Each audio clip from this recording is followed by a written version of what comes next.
प्रभु राम देव भगवान अल्लाह खुदा ईश आदि नाम एक ही शक्ति के हैं। वो कैसा है, कहां है, कैसे मिलता है, किसने देखा है? ये प्रश्नवाचक चिन्ह पूर्ण रूप से हटाने के लिए अवश्य सुनिए जगत गुरु तत्वदर्शी संत रामपाल जी महाराज के अमृत वचन, सर्व पवित्र धर्मों के पवित्र शास्त्रों के आधार पर।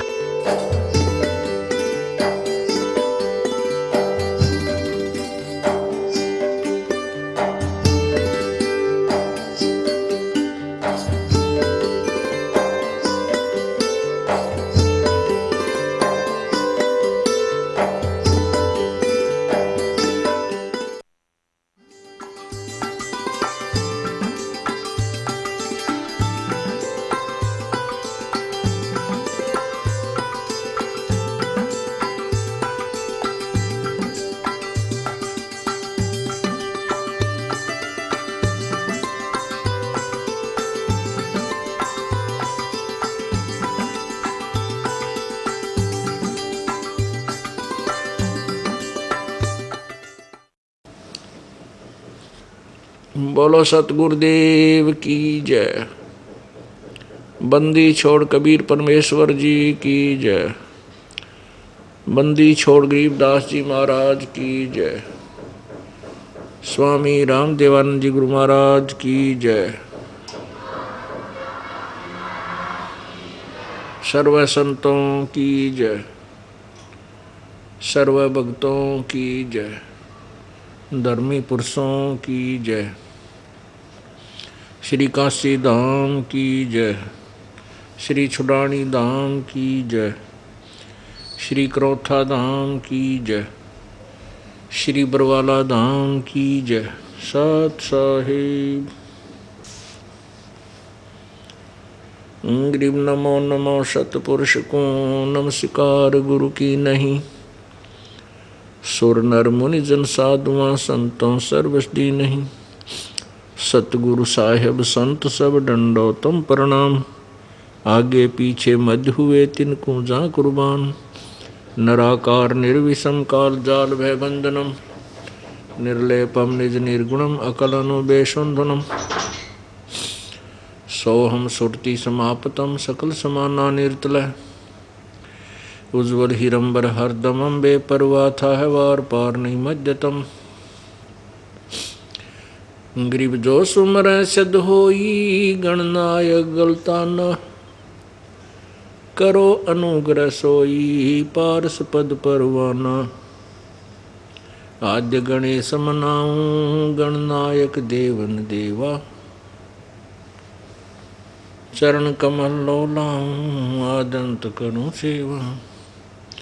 परम शक्ति संगीतम रिद्धि दाता सोई। अवगत गुण अतीतम सतपुरुष निर्मोही। जगदम्बा जगदीशम मंगल रूप मुरारी।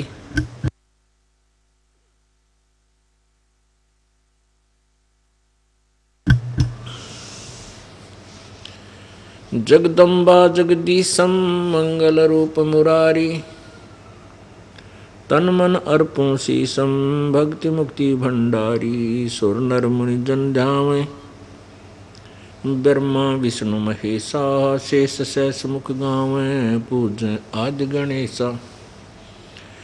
इंद्र कुबेर सरीखा वरुण धर्म राय ध्यावें।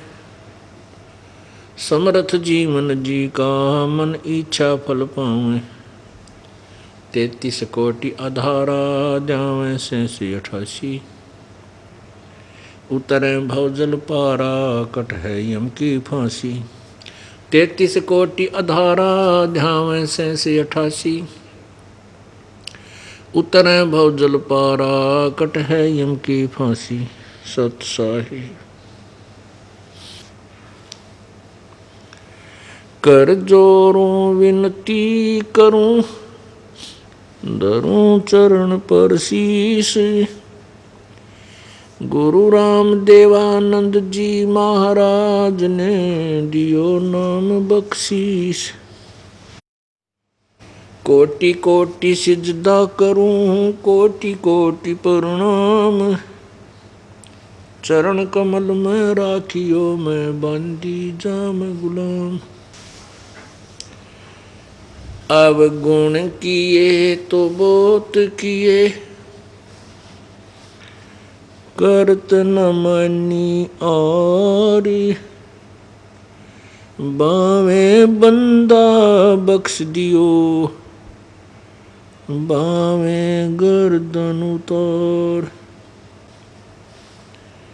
कुत्ता तेरे दरबार का, मोतिया मेरा नाम।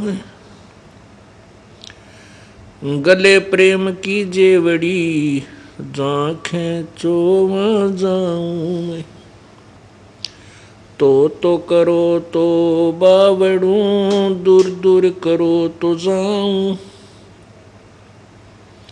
ज्यों राखो त्यों ही रहूं, जो देवो सो खाऊं। अवगुण किए तो बहुत किए, करत न मानी आर। बावे बंदा बख्श दियो, बावे गर्दन उतार। अवगुण मेरे बाप जी, बख्शो गरीब नवाज। जो मैं पूत कपूत हूँ, बोर पिता को लाज। मैं अपराधी जन्म का, नक्सक बरे विकार। तुम दाता दुख भंजना, मेरी करो संभार।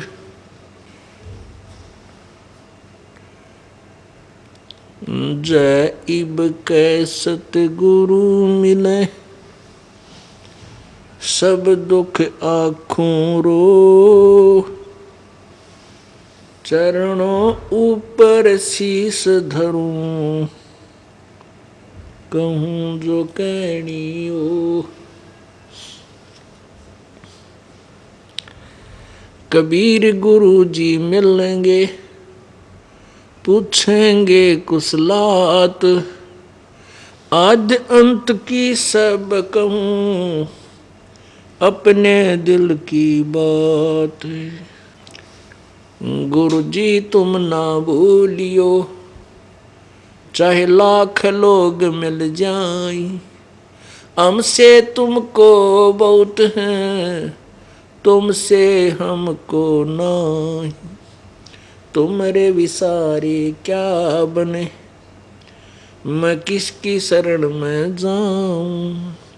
शिव ब्रंच मुनि नारदा, तिनके हृदय न समाऊं। बंदी छोड़ दयाल जी, बंदी छोड़ दयाल जी। तुम तक हमारी दौड़, जैसे कागज हाज का अब सूझे और न ठोर। बंदे तू कर बंदगी, बंदे तू कर बंदगी। जय चावे दीदार, अवसर मानुष जन्म का भाई मिले न बारंबार।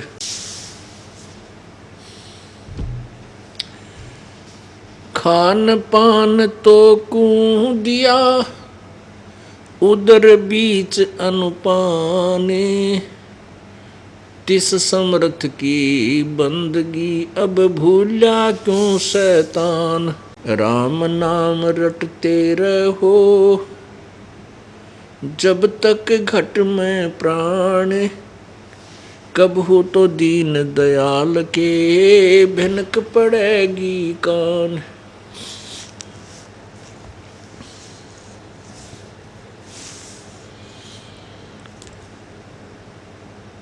पृथ्वीपति चकवे गए, जिनके चकर चलंत। रावण सरीखे कौन गिने, भाई ऐसे गए अनंत।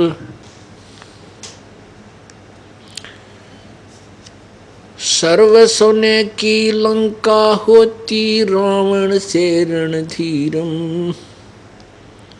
एक पलक में राज बिराजी वो जम के पड़े जंजीरम।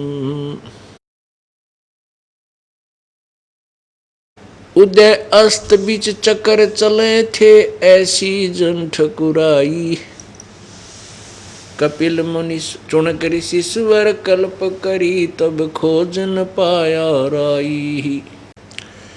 मानुष जन्म पाय कर नहीं रट हरि नाम, जैसे कुआ जल बिना फिर बनवाया क्या काम।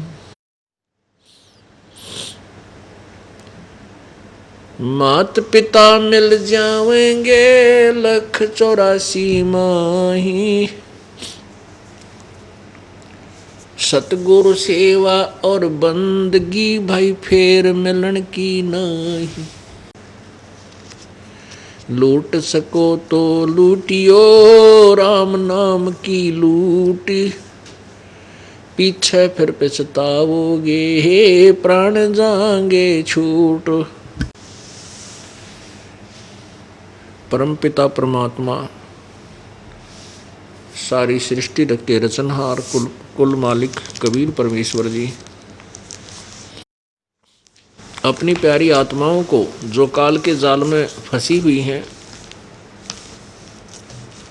उनको समझाते हैं, स्वयं ही आते हैं। वे पूर्ण परमेश्वर हैं, हम सभी उसी पूर्ण परमात्मा की संतान हैं, उन्हीं की हम आत्माएं हैं। यह काल ने अपनी सूझबूझ से हमारा भिन्न भिन्न रूप बना दिया, जैसे कोई कुत्ता बना दिया, कोई गधा बना दिया, कोई सुअर सुअरी बना दी, कोई कुतिया बना दी, कोई चींटी, कोई हाथी, कोई शेर, कोई मानव बना दिया, स्त्री पुरुष बना दिए। हम उस परम पिता की संतान हैं जो कभी दुख नहीं देता, केवल सुख और प्यार ही देता है। हम उस लोक से आए हैं जहाँ हमें कोई दुख नहीं था, वहाँ मृत्यु और जन्म नहीं होता था, वहाँ किसी भी वस्तु का अभाव नहीं है, वहाँ हमें कोई भी कर्म नहीं करना पड़ता, वहाँ हम निष्कर्म में मुक्ति को प्राप्त करते हैं। प्रत्येक प्राणी चाहता है कि मैं कम से कम काम करूं, तनख्वाह गड़ी मिले, सुख सुविधा सारी हो, इसलिए अच्छी अच्छी पढ़ाई भी पढ़ते हैं, बहुत बड़े बिजनेस भी करते हैं,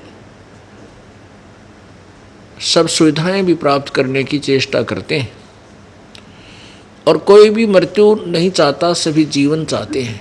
चाहे कोई 90 वर्ष की आयु को प्राप्त है, चाहे कोई 100 वर्ष की आयु भी पार कर चुका है, उसकी भी इच्छा रहती है कुछ श्वास और मिल जाए।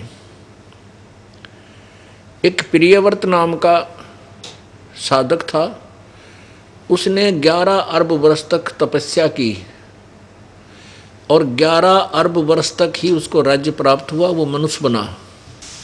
जब उसको 11 अरब वर्ष भी पूरे हो गए, उसको देवदूत लेने को आए, पारखद लेने को आए, कहा चलो प्रियव्रत तुम ऊपर याद किए हो। तब उसने कहा प्रभु, उन्हें कहा कि हे देवदूतों, हे पारखदो, मुझे कुछ श्वास और दे दो। उन्होंने कहा खबरदार, तुम्हारे लिए और श्वास लेने का आदेश नहीं है, आगे धर लेगे, उठा लेगे उसको। पुण्यात्मा, 11 अरब वर्ष तक जीवित रहकर भी इंसान मृत्यु नहीं चाहता, यानी जीवन से वो छिकता नहीं, थकता नहीं। और ये पता है कि यह मृत्यु निश्चित है, पक्का निश्चित है, इसमें कोई शक ही नहीं कि मरे जरूर गा इंसान। प्रत्येक प्राणी की मृत्यु होगी। फिर मरना क्यों नहीं चाहते हम? क्यों नहीं चाहते? क्योंकि हम ऐसे लोक में रहा करते थे जहाँ मृत्यु नहीं होती, और ये मरना हमें अच्छा नहीं लगता, ये गंवारा नहीं है। वो याद हमें है, परमात्मा हमें आकर के यही बताते हैं कि तुम उसी लोक में जाकर के इस मृत्यु के डर से मुक्त हो सकते हो, अन्यथा चाहे आप देवता बन जाओ, चाहे आप ब्रह्मा विष्णु महेश की पदवी भी प्राप्त कर लो, तो भी मृत्यु होगी।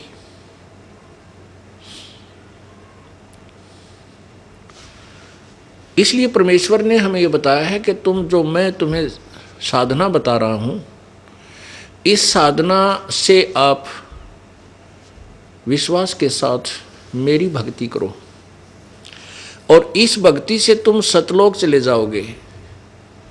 वहां जाने के बाद फिर तुम्हारी कभी मृत्यु नहीं होगी। और यहां रहोगे तो क्या क्या दुख होंगे तुम्हारे ऊपर। अपनी महिमा आप ही बताते हैं। प्रभु क्या कहते हैं वो आप ही परमात्मा हैं, आप ही एक तत्वदर्शी संत की भूमिका करने के लिए पृथ्वी लोक काल के लोक में आते हैं और स्वयं ही एक संत और भक्त, श्रेष्ठ भक्त और श्रेष्ठ संत की भूमिका वो आप ही करते हैं। आप पे आरती, आप पे साजय, आप पे किंगर, आप पे बाजय, आप पे ताल झांझ झनकारा, आप नचे आप देखनहारा। सारे काम परमात्मा आप ही रिहर्सल करके एक भूमिका, एक रोल करके हमें उदाहरण पेश करके जाते हैं। जैसे परमात्मा रहे बहुत ही बिल्कुल निर्धन का रोल किया और सबसे एक निम्न वर्ण में जैसे जनता मानती है जुल्हा जाति में आए। परमात्मा ये दिखाना चाहते थे कि केवल ये ना समझना कि ऊंची जाति, क्योंकि उसमें ब्राह्मण लोगों का बोलबाला था और ब्राह्मण ही भक्ति करने का ठेका ले रखा था, ब्राह्मण ही शिक्षा ग्रहण करते थे और ब्राह्मण लोग ही माने जाते थे ये श्रेष्ठ जाति वाले ही भक्ति करके पार होते हैं, यही भक्ति के अधिकारी हैं। परमात्मा ये दिखाने के लिए आए थे, ये हमें बताने के लिए आए थे कि परमात्मा की भक्ति किसी वर्ण में हो पर श्रेष्ठ हो, यथार्थ हो, शास्त्र अनुकूल हो, परम संत से लेकर के भक्ति कर रहा हो। वो किसी भी, चाहे निर्धन स्थिति का, चाहे अमीर है, चाहे रंक है, चाहे राजा है, वो सभी इस साधना से अपना कल्याण करा सकते हैं।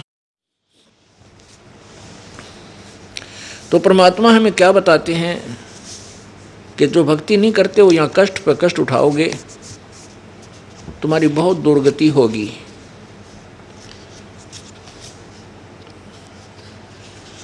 साहिब कहते हैं परमात्मा को, साहिब, प्रभु, स्वामी, मालिक। जैसे हम सत साहिब बोलते हैं, सत साहिब, सत साहिब का अर्थ है सच्चा परमात्मा। सच्चा माने अविनाशी, सच्चा, सत्य, सत्य साहिब यानी अविनाशी परमात्मा।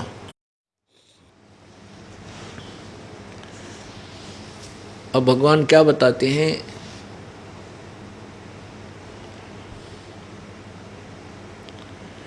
खान पान तो कूदिया उदर बीच अनुपान, उस समर्थ की बंदगी तो भूल्या क्यों शैतान। माँ के पेट में भी उस परम पिता ने तेरी परवरिश की, माँ के पेट में भी उस परमेश्वर ने तेरा पालन पोषण किया, तेरे शरीर को जीवित रखा। देखो पुण्यात्माओं, परमात्मा पर विश्वास करने के लिए हमारे को सत्संग की आवश्यकता पड़ती है। परमात्मा ने सारी व्यवस्था की हुई है। राजा को राज्य भी परमात्मा ही देता है, उसके लिए जैसा भी कुछ करना होता प्रभु ही करता, उसका ऐसा माहौल सर्कमस्टांस बनाता है कि वो राज्य गद्दी प्राप्त कर लेता है। माँ के पेट में भी परमेश्वर ने ही हमें पाला था, वहाँ ना माँ की पहुँच थी ना पिता की वहाँ पहुँच थी, यानी वो हमारे लिए वहाँ भोजन नहीं पहुँचा सकते थे। परमेश्वर ने, कबीर भगवान ने हमारे शरीर के अंदर, माँ के शरीर में ऐसी व्यवस्था बना दी, माँ की नाभि से और बच्चे की नाभि का कनेक्शन कर दिया और वहीं से वो आहार प्राप्त करके जीवित रहता है।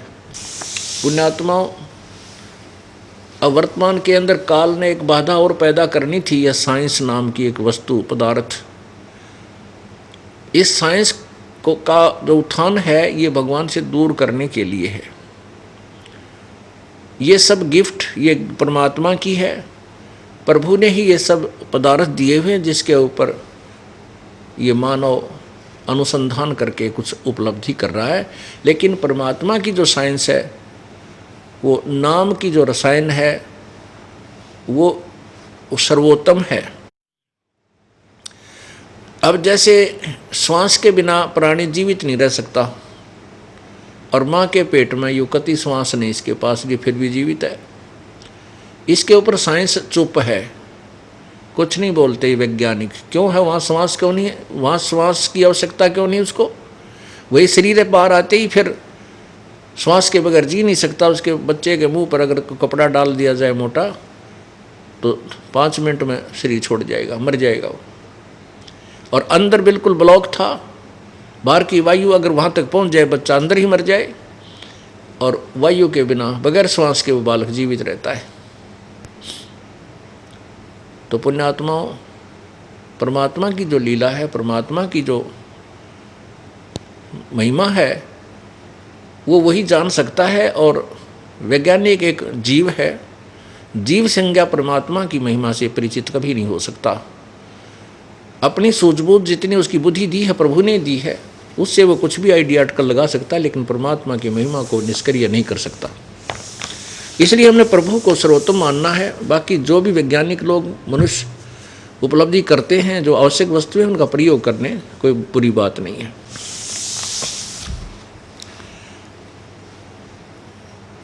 अब जैसे माँ के पेट में परमात्मा ने हमें आहार दिया, और जब तक बच्चा माँ के गर्भ से बाहर नहीं आया था, तब तक माँ के स्तन में दूध नहीं था। बच्चा बाहर आते ही माँ के स्तन में इतना दूध दे दिया, बच्चा पीता है और फिर भी रह जाता है, शेष भी रह जाता है। आप दूध को निकाल कर बाहर रख दो, शाम तक खराब हो जाएगा। माँ के स्तन में, भैंस गाय के स्तन में दूध ज्यों का त्यों रहता है, सुबह से लेकर शाम तक। मालिक ने उसके अपने शरीर में ऐसी ला दिया ऑटोमेटिक। तो परमात्मा की लीला से हम जब परिचित हो जाएंगे, हमारा सब भ्रम निवारण हो जाता है। उसी के लिए, उस भ्रम निवारण करने के लिए आपको सत्संग सुनने की आवश्यकता, अति आवश्यकता है। क्योंकि अभी तक हमने सत्संग नहीं सुने हैं। जितने भी संत पंथ हैं, ये सत्संग नहीं, केवल उआ बाई बकदे हैं। इनके पास कोई ज्ञान नहीं है, अज्ञान भरा हुआ है, जिस कारण से पूरा मानव समाज परमात्मा से दूर होता जा रहा है। पहले श्रद्धालु श्रद्धा करके किसी पंथ या संत की शरण में जाता है कि मैं परमात्मा पाऊँ, कल्याण कराऊँ। वहाँ 1 वर्ष 2 वर्ष 10 वर्ष धक्के खा करके फिर नास्तिक बन जाता है, शराब पीने लग जाता है, बुराई करने लग जाता है, क्योंकि वह भगवान नहीं मिला। कारण यह है कि उन संतों के पास परमात्मा पाने की विधि नहीं है, ना ही परमात्मा की परिभाषा से वो परिचित है। इसलिए मानव समाज बहुत ही पतन की तरफ अग्रसर हो रहा है। इसको रोकने के लिए, परमात्मा पाने के लिए, आत्म कल्याण कराने के लिए आपको सतलोक आश्रम बरवाला में आना ही पड़ेगा। और इस दास का सत्संग, विश्व में केवल एक ही सत्संग है, बाकी सारा असंग है, वो कुसंग है। वहाँ सत्संग नहीं है, क्योंकि उनको किसी भी सदग्रंथ का यथार्थ ज्ञान नहीं है। दो संत पंथ जो महिमा गाते हैं भगवान की, वो परमात्मा की महिमा से बिल्कुल अपरिचित हैं, उनके पास कोई भक्ति मार्ग नहीं है। इसको चाहे आप ये समझो कि मैं अभिमान कर रहा हूँ, नहीं, ये सत्य व्याख्यान कर रहा हूँ कि सच्चाई यही है कि किसी के पास सच्चा ज्ञान नहीं है। अब परमात्मा क्या बताते हैं कि परमात्मा ही तेरे पल पल की खबर रखता है, जो भी तेरे भाग्य में संस्कार में है वो तुझे प्रभु ही देता है। एक पिता के 4 पुत्र, और 2 पुत्रियां। पिता ने 6 की 6 संतान को एक जैसा प्यार दिया, एक जैसी परवरिश दी, एक ही स्कूल में, एक ही विद्यालय में उनको पढ़ने के लिए भेजा। एक लड़का IAS बन जाता है, दूसरा अध्यापक बनता है, तीसरा पढ़ाई छोड़ देता है, मजदूरी करता है, और एक बिल्कुल मेंटल हो जाता है।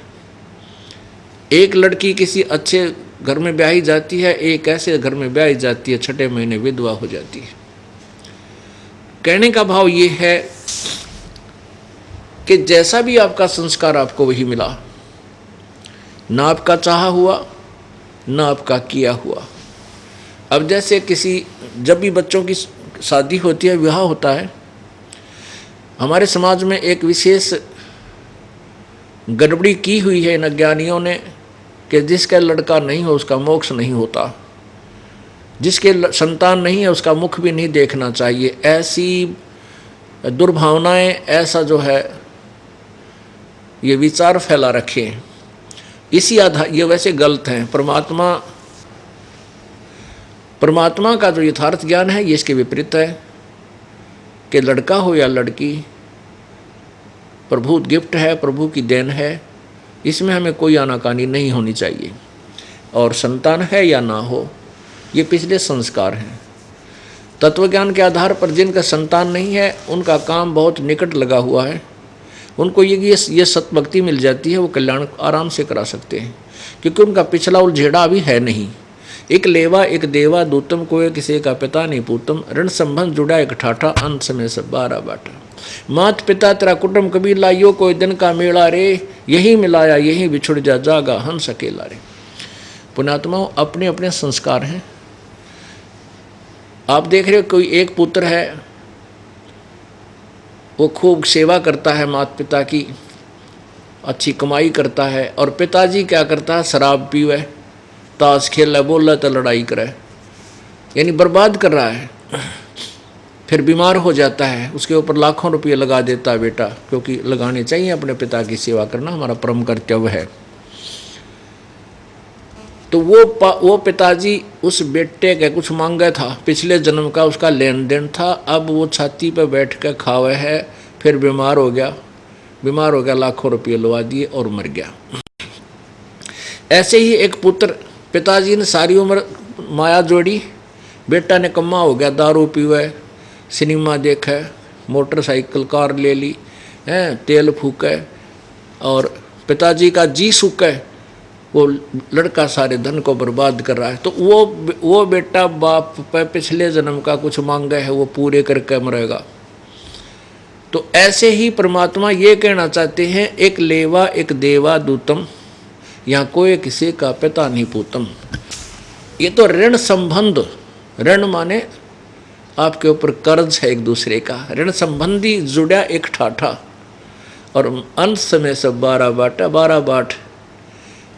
पिता की मृत्यु होगी, वो मन गधा बने, फिर समय आने पर पुत्र मर गया, वो मन की कुत्ता बने, 12 बाट हैं, फिर सभी अपने अपने रास्ते चले जाएंगे। इसलिए परमात्मा हमें ये याद दिलाना चाहते हैं कि जिनका संतान नहीं है उनका पिछला उलझेड़ा नहीं है। यदि उनको ये सतभक्ति मिल जाए और समाज के ये नकली बोलों से वो बचा रहे कि संतान तो होनी चाहिए, हैं संतान नहीं उसका, ऐसा उसका जीवन व्यर्थ है, तो इन बातों तक वो टल जा और माल्य के सत्संग के अंदर वो विशेष विचार अपने ध्यान धारण करे, विचारों पर विश्वास करे, तो उसकी तो बात बनी बनाई है। तो कहने का भाव ये है कि मान लीजिए बच्चों की शादी होगी, ब्याह हो गया, और विवाह होते वो क्या सोचते हैं, सबकी ये धारणा होती है कि भगवान एक लड़का दे। किनकी होती है? जो तत्व ज्ञान से अपरिचित है, जिनको आत्मज्ञान नहीं, वो ऐसे विचार रखते हैं। अब बच्चों का ब्याह हो गया तो संतान भी होगी, जो उनके संस्कार है जैसे, तो लड़का नहीं हुआ लड़की होगी। अब दूसरे नंबर आया जब परमात्मा ने दया करी, आस हुई दूसरे दूसरी संतान की तो सबकी टकटकी लग जाती है, भगवान इनका छोरा दे, लड़का हो, दूसरी भी लड़की होगी। फिर तीसरा जो गर्भ रहा, फिर सबकी आशा होती है भगवान इनका लड़का अवश्य दे, वह भी लड़की होगी। चौथी का आस लगी, चौथी भी लड़की होगी, और पांचवीं की आस करी, पांचवीं भी लड़की होगी, लड़का नहीं हुआ। तो क्या हमारा चाहा हुआ, क्या हमारा किया हुआ? वही हुआ जो परमात्मा ने हमें देना और दिवाना था। अब हम पूर्ण परमात्मा की शरण में हैं। यह बात ही विपरीत हो जाती है। ये परमात्मा जो चाहे सो कर सकता है, आपके संस्कारों में भी फेरबदल कर सकता है, लेकिन एक कॉमन सेंस से आपको, कॉमन एक साधारण ज्ञान से ऊपर उठाने के लिए ये आपको विचार दिए जा रहे हैं कि जो जैसे कर्म पिछले जन्म में किए हुए हैं वो उसको अब मिलेंगे, अब जो करेंगे वो आगे मिलेंगे। और परमात्मा बंदी छोड़ कबीर परमेश्वर की जो विधिवत साधना, उसकी कृपा पात्र होकर के हम करेंगे तो इस जन्म में भी हमें अच्छे कर्म का कुछ फल मिलता है।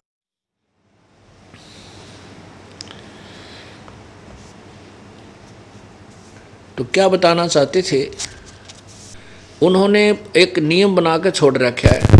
जैसे तोरी का बीज बना दिया, बेल या तोरी, घिया का बीज परमात्मा ने अपनी सबद शक्ति से बना दिया, उसके अंदर अपनी सबद शक्ति भर दी। उस बीज को हम जमीन में दबाएंगे, उसको जल और वायु मिलेगी, जल और वायु मिलेगा तो वो उसमें अंकुर फूटेगा। अंकुर फूटेगा तो वैसे ही पत्ते आएंगे, बेल बन जाएगी, एकदम बढ़ती चली जाएगी अपने आप। वो उसके अंदर वो टहनियों में जकड़ने के लिए ऐसे चैन सी बन जाती है, और फिर बड़ी होकर के वो लदपद हो जाती है घिया और तोरी से। तो परमात्मा ने प्रत्येक प्राणी का अपनी सबद शक्ति से अपने ऑटोमेटिक सिस्टम करके छोड़ रखा है। अब वो जैसे कर्म करता रहता है उसको वैसे ही आगे संस्कार ऑटोमेटिक, परमात्मा ने कोई बीच में वो नहीं, परमात्मा बीच में कोई भी उनका डिस्टर्बेंस नहीं करता, केवल वो अपने कर्म से चलता रहता है। राजा बनना राजा बन जाएगा, गधा बनना गधा बन जाएगा, सुअर बनना सुअर बन जाएगा। वो छोड़ दिया परमात्मा ने एक ऑटोमेटिक उसको शब्द शक्ति दे करके। हाँ, फिर फेर बदल करने के लिए भी परमात्मा का ही सहयोग हमें चाहिएगा। उन संस्कारों में परिवर्तन करने के लिए परमात्मा ही करेगा। जैसे ऊपर सैटेलाइट वगैरह छोड़ रखे हैं, रॉकेट छोड़ देते हैं, तो रॉकेट में जो उन्होंने फीड करके भेज दिया वो चलते रहेंगे, जहाँ जहाँ का उन्होंने उसमें इंडिकेट कर रखा है वो वहीं कर चलता रहेगा। उसमें फिर कोई चेंज करना है तो वैज्ञानिक ही करेगा उस कंप्यूटर से, अपने रिमोट से। ऐसे ही परमात्मा ने सभी प्राणियों के संस्कार बनाकर भेज रखे हैं, वो चलते रहेंगे, अपने आप चलेंगे, एक दूसरे से ऐसे जुड़ते रहेंगे। अच्छे कर्म करता है अच्छे फल जमा हो जाएंगे, बुरे करता है बुरे होते रहेंगे, दोनों डिपॉजिट होते रहेंगे। और जब हम परमेश्वर कबीर बंदी छोड़ की शरण में आ जाएंगे परम संत के माध्यम से, फिर वो हमारे बुरे कर्मों को खत्म करेगा। क्योंकि परमात्मा जो पूर्ण ब्रह्म है वही संस्कार को चेंज कर सकता है। मासा घटे न तिल बधे, वेदना लिखे जो लेख, साचा सतगुरु मेट कर, ऊपर मारे मेख। न तो ब्रह्मा न विष्णु न शिव जी, न ब्रह्म न परब्रह्म न दुर्गा, कोई भी देव या देवता, एक परमात्मा कबीर जी के अतिरिक्त कोई भी हमारे संस्कारों में परिवर्तन नहीं कर सकता। जैसे कर्म करेगा वैसा ही फल ये देते हैं। इसलिए हमें उस परमेश्वर की चाह है कि जो हमारे पाप कर्मों को विनाश करे, नष्ट करे और हमें काल के जाल से छुड़वा कर सतलोक पहुंचावे। तो परमात्मा ये बताना चाहते हैं कि हम जो कुछ भी कर रहा है परमात्मा कर रहा है। कौन कर रहा है? वो पूर्ण ब्रह्म। गीता अध्याय नंबर 15 के श्लोक नंबर 1 से 4 में कहा है कि ऊपर को जड़ वाला, ऊपर को जड़ और नीचे को तीनों गुण, रजगुण ब्रह्मा, सतगुण विष्णु, तमगुण शिव जी रूपी ये उल्टा लटका हुआ संसार रूपी वृक्ष है। ऊपर को जड़ तो पूर्ण परमात्मा है और नीचे को तीनों गुण रूपी शाखा है। और जो संत इस संसार रूपी वृक्ष के सभी अंगों को यथावत जानता है, स वेदविद, वो तत्वदर्शी संत है। अब क्या बताया है गीता जी अध्याय नंबर 4 के श्लोक 34 में कहा है कि तत्वदर्शी संत के पास जाकर के उस तत्व ज्ञान को समझ, तत्वदर्शी संतों को दंडोत प्रणाम कर, विनम्र भाव से कपट छोड़कर उनसे सरलतापूर्वक प्रसन्न कर, जिससे वह तत्वदर्शी संत तुझे उस परम पिता परमात्मा पूर्ण ब्रह्म की साधना बताएंगे। उसके पश्चात गीता जी अध्याय नंबर 4 के 15 के श्लोक नंबर 4 में कहा है, उसके पश्चात उस परम पद परमेश्वर की खोज करनी चाहिए। उस परमेश्वर की तत्ब्रह्म यानी उस परमात्मा परम अक्षर ब्रह्म के उस परम पद की खोज करनी चाहिए, जहाँ जाने के बाद ये साधक श्रद्धालु फिर लौटकर संसार में नहीं आते, उनकी जन्म मृत्यु फिर नहीं होती। गीता जी अध्याय नंबर 15 के ही श्लोक नंबर 16 में कहा है कि दो परमात्मा हैं इस संसार में, दो भगवान हैं, एक क्षर पुरुष एक अक्षर पुरुष, और इनके लोकों में यही स्थिति इनके अंतर्गत प्राणियों की है कि इनके स्थूल शरीर नाशवान है और आत्मा सबकी अविनाशी है। यानी क्षर पुरुष यानी ब्रह्म भी नाशवान है, अक्षर पुरुष अर्थात परब्रह्म भी नाशवान है, ये भगवान भी नाशवान है, अमर नहीं है। इसलिए गीता जी अध्याय नंबर 15 के श्लोक 17 में तुरंत कहा है कि उत्तम पुरुष है तू अन्य परमात्मा इति उदाहरते है। यह लोकतर्यम अविश्य विभर्ति अवैश्वर है, जो तीनों लोकों में उत्तम पुरुष है तू अन्य, उत्तम पुरुष उत्तम भगवान पुरुषोत्तम, उत्तम पुरुष पुरुषोत्तम पुरुषोत्तम, पुरुषोत्तम माने सर्वश्रेष्ठ परमात्मा, वो तो कोई ऊपर वर्णित क्षर पुरुष अक्षर पुरुष से अन्य है, उनसे कोई और है, और वही परमात्मा कहलाता है। वही परमात्मा कहलाता है, वास्तव में भगवान वही है, और वही तीनों लोकों में प्रवेश करके सबका धारण पोषण करता है। जैसे पौधे का जड़ पेड़ की जड़ से खुराक चलती है और जड़ से तना में आती है, तना से मोटी डार में, डार से फिर टहनियों में, टहनियों से फिर पत्तों में, परमात्मा कबीर परमेश्वर स्वयं ही एक तत्वदर्शी संत की भूमिका करने के लिए इस काल के लोक में आए थे।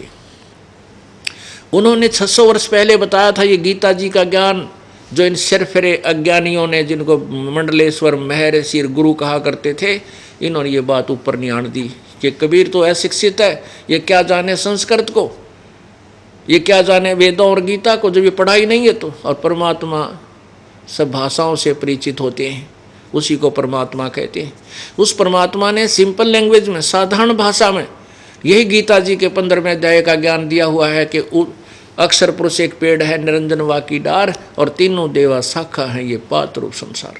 गीता जी में तो लिखा है कि जो ये संत बता देगा, इस उल्टे लटके संसार रूपी वृक्ष के सभी अंगों को बता देगा, स वेदवित, वह वेद के तात्पर्य को जानने वाला है, वो वास्तव में तत्वदर्शी संत है। परमात्मा ने स्वयं बताया है कि जैसे जमीन से बाहर दिखाई देता है वो पेड़, वो सारा पेड़ होता है, तो नीचे तना जो है वो अक्षर पुरुष है, उस तने से आगे जो मोटी डार निकलती है वो क्षर पुरुष है, और उस डार के फिर 3 शाखाएं हैं, वो रजगुण ब्रह्मा, सतगुण विष्णु, तम गुण शिव जी हैं, और पात रूप संसार। अब जड़ कहाँ से है? वो नीचे अंडरग्राउंड है, अविजिबल है। ऐसे ही परमात्मा पूर्ण ब्रह्म सतलोक में है, जहाँ से ये संसार रूपी वृक्ष के तने यानी परब्रह्म में खुराक आती है, और परब्रह्म से फिर डार में आती है यानी ब्रह्म में आती है, ब्रह्मा विष्णु महेश के पिता में आती है, और ब्रह्म से फिर ब्रह्मा विष्णु महेश में आती है, ब्रह्मा विष्णु महेश से फिर हमें आगे मिलती है। लेकिन ये मिलती कैसे है?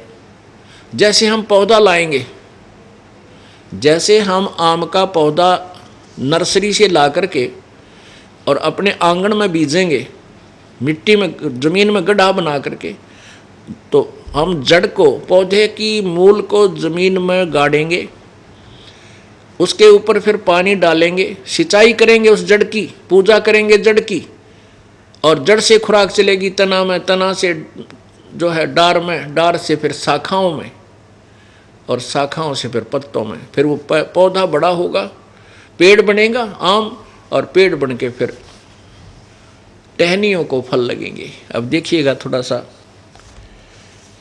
परमात्मा ने बताया है, कबीर परमेश्वर ने बताया है, इस दास ने आपके समक्ष उसका केवल विस्तृत वर्णन किया है। अभी तक ये ज्ञान छुपा के रखना था, क्योंकि नकली संतों के हाथ लग जाता तो ये भी ढिढोरा पीटते पाते और काल के दूत होते, इनके पास नाम ना अधिकार होता और सभी को काल के जाल में फंसा कर रख लेते। प्रभु ने ये ज्ञान पहले दिया था, लेकिन इसको यथावत अभी बताने का आदेश दिया है। ये देखिएगा, ये है, ये समझिए उल्टा लटका हुआ संसार रूपी वृक्ष है। ये देखिएगा, ये जड़ जो जमीन से बाहर दिखाई देता है, ये एक पेड़ है पूरा। ये जो तना है ये अक्षर पुरुष है, इसको परब्रह्म भी कहते हैं, ये समझो। और इस तने से मोटी डार निकली, ये क्षर पुरुष है, अर्थात ये ब्रह्म है। जो गीता जी अध्याय नंबर 15 के श्लोक नंबर 16 में कहा है, क्षर पुरुष और अक्षर पुरुष ये दो भगवान हैं, लेकिन उत्तम पुरुष है तो अन्य। इनसे दोनों से न्यारा उत्तम पुरुष कौन है? ये जड़ है, जो तीनों लोकों में प्रवेश करके सबका धारण पोषण करता। गीता जी अध्याय नंबर 15 के 16-17 का ये पूरा विवरण है। अब जड़ से खुराक चली, तना में आई, तना से फिर डार में, डार से फिर ब्रह्मा विष्णु महेश, रजगुण ब्रह्मा सतगुण विष्णु तमगुण शिवजी, रजगुण ब्रह्मा सतगुण विष्णु तमगुण शिवजी रूपी इन शाखाओं में आई।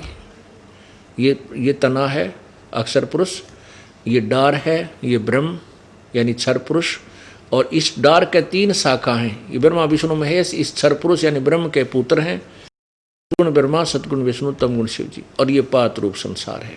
तो यहाँ से उत्तम पुरुष है तो अन्य, गीता जी अध्याय नंबर 15 के श्लोक 17 में उत्तम पुरुष है तो अन्य, इनसे अलग है उत्तम पुरुष, पुरुषोत्तम श्रेष्ठ प्रभु, और परमात्मा इति उदाहरते, इसको भगवान कहा जाता है।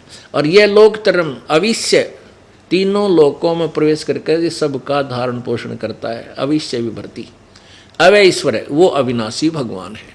अब जैसे हम, अब ये नहीं समझना कि हम ब्रह्मा विष्णु महेश के विरोधी हैं। कई कहते हैं कि आपके गुरुदेव संत रामपाल जी तो जो है ब्रह्मा विष्णु महेश की पूजा करने को मना करते हैं। पूजा करने को तो मना करते हैं, लेकिन कहते हैं वो देवी देवताओं को छुड़वाते नहीं हैं। हम पूजा की विधि अकॉर्डिंग टू द शास्त्र करवाते हैं, जिससे आपका कल्याण संभव है, जो सद्ग्रंथ सभी बताते हैं। हम कैसे कराते हैं? जैसे हम पौधा लाए आम का, ये देखो, ये एक आम का पौधा लाए, इसको हमने गमले में अर्थात मिट्टी में लगाया जमीन में, और इस पौधे का सिंचाई की जड़ की सिंचाई की, तो जड़ से खुराक चली, पौधा बड़ा हुआ। ये तीनों गुण रजगुण ब्रह्मा सतगुण विष्णु तमगुण शिवजी, रजगुण ब्रह्मा सतगुण विष्णु तमगुण शिवजी रूपी शाखा है। ये अक्षर पुरुष है तना, ये क्षर पुरुष है डार, इसमें से डार निकली, और ये 3 शाखाएं हैं, ये ब्रह्मा विष्णु महेश रूपी हैं। अब हमने पौधे की जड़ को पूजा, यानी पूर्ण परमात्मा की पूजा की शास्त्र अनुसार, तो इससे ये सारा ब्रह्म अक्षर पुरुष में खुराक आई, फिर क्षर पुरुष में गई, क्षर पुरुष से फिर ब्रह्मा विष्णु महेश में गई, और हम यहाँ ऊपर हैं।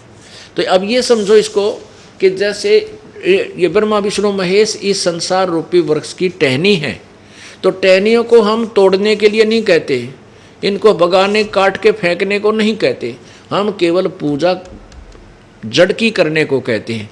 इस जड़ की पूजा करने से ब्रह्मा विष्णु महेश फल देंगे, ना तो कति नहीं देंगे। अंडरस्टूड है। अब यहाँ हम पूर्ण परमात्मा की भक्ति करेंगे, उस भक्ति से हमारे संस्कार बनेंगे, ब्रह्मा विष्णु महेश के पास आएंगे और ये हमें फिर लाभ देंगे, अन्यथा नहीं देंगे। अब आप कैसे कर रहे हो, इसलिए हम कहते हैं ये गलत है। आप ऐसे कर रहे हो, आपने संसार रूपी पौधे को, यानी इस भक्ति रूपी पौधे को उल्टा बीज रखा है। आप टहनियों को तो मिट्टी में गाड़ रहे हो और जड़ को ऊपर कर रहे हो, और टहनियों की पूजा कर रहे हो, ब्रह्मा विष्णु महेश की पूजा कर रहे हो, जिससे आपका भक्ति रूपी पौधा नष्ट हो गया, आपको कोई लाभ नहीं हो रहा। अब इतना ही कहता है ये दास कि आप इसको ऐसा कर लीजिए, बस, नथिंग एल्स। ऐसा कर लीजिए, पूर्ण परमात्मा की भक्ति कीजिए, जो गीता जी में भी प्रमाण है। और उसके बाद आपकी सब संस्कार शुभ होकर के ब्रह्मा विष्णु महेश के पास आएंगे। ब्रह्मा विष्णु महेश आपको बिना मांगे फल देंगे, क्योंकि आपके संस्कार बन चुके हैं।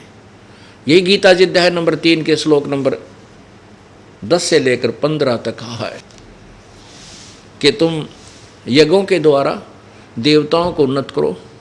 यज्ञ के द्वारा बढ़े हुए देवता तुम्हें बिना मांगे इच्छित भोग दिया करेंगे। गीता जी अध्याय नंबर 3 के श्लोक 14-15 में कहा कि सभी प्राणी अन्न से उत्पन्न होते हैं। अन्न की उत्पत्ति वर्षा से होती है, वर्षा यज्ञ से होती है। यज्ञ माने धार्मिक अनुष्ठानों से, और यज्ञ शुभ कर्म शास्त्र अनुकूल कर्म करने से यज्ञ संपूर्ण होती है। और कर्म लगाए ब्रह्म ने, इस काल ने, क्षर पुरुष ने, और क्षर पुरुष यानी ब्रह्म की उत्पत्ति हुई अक्षर पुरुष से, और वो सर्वगतम ब्रह्म यानी परम अक्षर ब्रह्म यानी पूर्ण परमात्मा ही सभी यज्ञों में प्रतिष्ठित है। अर्थात सभी धार्मिक अनुष्ठानों में उस पूर्ण परमात्मा को इष्ट मानकर ही पूजा करनी चाहिए, जिससे सभी देवता आपको प्रसन्न होंगे और वो आपको फिर फल देंगे, क्योंकि आपके संस्कार बन जाएंगे शुभ। उन शुभ संस्कारों का फल ये ब्रह्मा विष्णु महेश ही देते हैं, क्योंकि हम इनके लोक में रह रहे हैं। अब ये दास क्या बताना चाहता है, इसलिए परमात्मा हमें बताते हैं। अब कबीर भगवान क्या बताना चाहते हैं, साहेब से चतलाले रे मन गर्भ गुबानी। अब कौन से साहेब? साहेब ने भगवान परमात्मा प्रभु। कौन से प्रभु से? उत्तम पुरुष तो अन्य परमात्मा इति उदाहरते। गीता जी अध्याय नंबर 15 के श्लोक नंबर 17 में कहा है उत्तम पुरुष तो अन्य। और गीता जी अध्याय नंबर 18 के श्लोक नंबर 62 में कहा कि अर्जुन तो सर्वभाव से उस परमात्मा की शरण में जा, उस परमात्मा की शरण में, जिसकी कृपा से तो परम शांति और शाश्वत स्थान और सतलोक यानी शाश्वत स्थान माने सतलोक को प्राप्त होगा। उसी के लिए अब यहाँ इस शब्द के अंदर आपको समझाया जाता है। परमात्मा कहते हैं, कबीर परमेश्वर जी आप ही आकर के हमें ये ज्ञान समझाते हैं। अब जैसे इस वाणी के अंदर आपको सुनने को मिलेगा कि साहेब से चतलाले रे मन गर्भ गुमानी। साहेब, साहेब माने परमात्मा, साहेब माने प्रभु। कौन से प्रभु से? गीता जी अध्याय नंबर 15 के श्लोक नंबर 17 को याद रखो। उत्तम पुरुष है तु अन्य परमात्मा इति उदाहरते, यह लोक तरम अविश्य विवर्ती अवैश्वर है। फिर गीता जी अध्याय नंबर 7 के मंत्र नंबर 29 में गीता ज्ञानदाता परमात्मा कहता है कि जो व्यक्ति मेरे इस ज्ञान पर आश्रित होकर के तत्वदर्शी संत की खोज कर लेता है, उसके और जब जिस समय वो तत्ब्रह्म यानी उस परमात्मा से, उस परमेश्वर से और सारे आध्यात्मिक ज्ञान से परिचित हो जाता है, वो केवल जन्म मृत्यु से छूटने का ही प्रयत्न करता है। गीता जी अध्याय नंबर 8 के श्लोक नंबर 1 में अर्जुन ने पूछा कि किम तत्ब्रह्म पुरुषोत्तम, वो तत्ब्रह्म कौन है जिसके बारे में आपने 7वें अध्याय के 29वें श्लोक में कहा है कि उस तत्ब्रह्म की शरण में का ज्ञान होने के बाद फिर वो यहाँ नहीं रहेगा, वो जन्म मृत्यु से छूटने और जरा मरण से छूटने का प्रयत्न करता है। अर्जुन ने पूछा फिर वो कौन है वो तत्ब्रह्म, उसके विषय में बता मुझे। गीता जी अध्याय नंबर 8 के श्लोक नंबर 3 में कहा है कि वो परम अक्षर ब्रह्म है, वो परम अक्षर ब्रह्म है। गीता जी अध्याय नंबर 8 के श्लोक नंबर 8, 9, 10 में स्पष्ट किया है कि जो उस परमात्मा की भक्ति करता तत्ब्रह्म की, और उस भक्ति के बल से यानी भक्ति की साधना की शक्ति से, उस मंत्र के जाप की कमाई से वो उस परमात्मा के पास चला जाता है। और गीता जी अध्याय नंबर 8 के श्लोक नंबर 7 में कहा है और 5 में कि जो मेरी भक्ति करता है वो मुझे ही प्राप्त होता है। 2 भगवान स्पष्ट किए। इसलिए उसने कहा है कि 18वें अध्याय के 46 में, 18वें अध्याय के मंत्र नंबर 46, 61, 62 और 66 में और 64 में स्पष्ट किया है कि अर्जुन तो सर्वभाव से उस परमात्मा की शरण में जा, उसकी कृपा से ही तो परम शांति और शाश्वत स्थान यानी सतलोक को प्राप्त होगा। और वही परमात्मा सबको, सबके हृदय में है और वो सबको यंत्र की तरह संस्कार वर्ष घुमाता है। अब देखिएगा पवित्र गीता जी, पुण्यात्माओं, हमने परमात्मा पाना है। अब वो तत्व ज्ञान जो उलझा हुआ था, वो तत्व ज्ञान से वो ज्ञान स्पष्ट हो गया है, अज्ञान नष्ट हो चुका है। अब हमने केवल वही करना है जो दास बतावे, जो हमारे सदग्रंथों से मेल खावे। फिर देखना कैसे मुक्ति ना होगी। असंग जन्म हो गए धक्के खात्या ने। आज कोई राजा बना है, अपनी कमाई से बना है, कल को या कमाई इसकी नष्ट हो जाएगी, फिर आगे भक्ति बन नहीं रही तो फिर वो पशु योनि में जाएगा। अब देखिएगा ये पवित्र गीता जी, श्रीमद् भगवत गीता, इसके अध्याय नंबर 18 को देखते हैं। अध्याय नंबर 18 श्लोक नंबर 46। जिस परमेश्वर से संपूर्ण प्राणियों की उत्पत्ति हुई है और जिससे यह समस्त जगत व्याप्त है, उस परमेश्वर की अपने स्वाभाविक कर्मों द्वारा पूजा करके मनुष्य परम सिद्धि को प्राप्त हो जाता है।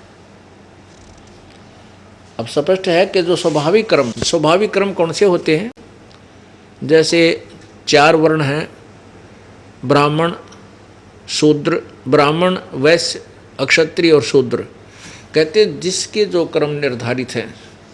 वर्तमान में जैसे भी हम कोई नौकरी करते हैं या कुछ भी करते हैं, मजदूरी करते हैं, दुकानदारी करते हैं, किसान का काम करते हैं, हम अपने इन कामों को करते करते परमात्मा प्राप्ति कर सकते हैं। हमें हठ योग करना या घर त्याग कर जाना ये कति आवश्यक नहीं, वो गलत साधना है।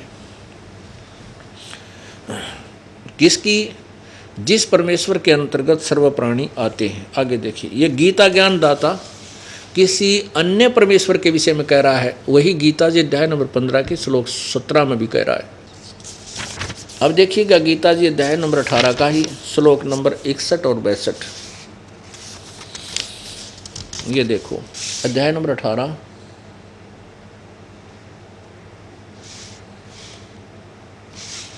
और श्लोक नंबर 61। हे अर्जुन, अब शरीर रूप यंत्र में